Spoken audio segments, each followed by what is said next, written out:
പറഞ്ഞ് ഓണമെത്തി, നാളെ തിരുവോണം നമ്മുടെ. അപ്പോൾ എല്ലാവർക്കും ഓണാശംസകൾ. അപ്പോൾ ഇന്നൊരു കൂട്ടുകറിയുടെ റെസിപ്പിയും കൂടി തരാം. അതിന് വേണ്ടിയിട്ട് ചേന, കായ, ക്യാരറ്റ് ഇത് ചെറിയ കഷ്ണങ്ങളായിട്ട് അരിഞ്ഞ് വയ്ക്കുക, കഴുകി വൃത്തിയാക്കി വയ്ക്കുക. കടല, തലേദിവസം കുതിർത്ത കടലയല്ല കടലപ്പരിപ്പ് ഇത് വേണമെങ്കിൽ എടുക്കാം. അപ്പോൾ ഞാൻ കടല എടുത്തിരിക്കുന്നത്. കടല വേവിച്ച് കടല പകുതി വേവാകുമ്പോൾ നമുക്ക് ചേന ഇട്ട് കൊടുക്കാം. അങ്ങനെ ചേനയും പകുതി വേവാകുമ്പോൾ നമുക്ക് ക്യാരറ്റും കായ ഇട്ട് കൊടുത്തിട്ട് മഞ്ഞൾപ്പൊടി, ഉപ്പ്, കുറച്ച് ശർക്കര ഇട്ടിട്ട് വേവിക്കുക.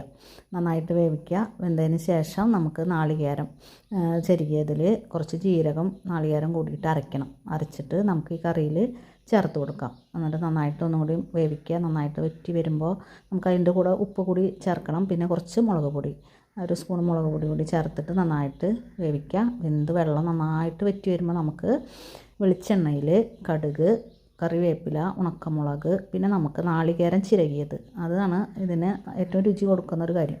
അപ്പോൾ നാളികേരം ചിരകിയതും കൂടി നന്നായിട്ട് ചോക്ക വറക്കുക. നല്ലപോലെ ചോക്ക വറുത്തിട്ട് നമുക്ക് ഇത് കറിയിൽ ചേർക്കാം. എന്നിട്ടെല്ലാം കൂടി നന്നായിട്ട് മിക്സ് ചെയ്തിട്ട് നമുക്ക് സെർവ് ചെയ്യാം. വളരെ രുചികരമായ ഒരു കൂട്ടുകറിയാണ്. വറുത്ത് കൂട്ടുകറി എന്ന് പറയുമ്പോൾ തന്നെ അറിയാം വറുത്തിട്ടാണ് ഇടുക. അപ്പോൾ അത് എല്ലാവർക്കും ഇഷ്ടപ്പെടും. ഒന്ന് ട്രൈ ചെയ്യണം പറ്റുമെന്ന് വെച്ചാൽ. അപ്പോൾ എല്ലാവർക്കും ഓണാശംസകൾ ഒരിക്കൽ കൂടി പറയുന്നു. ഓക്കേ.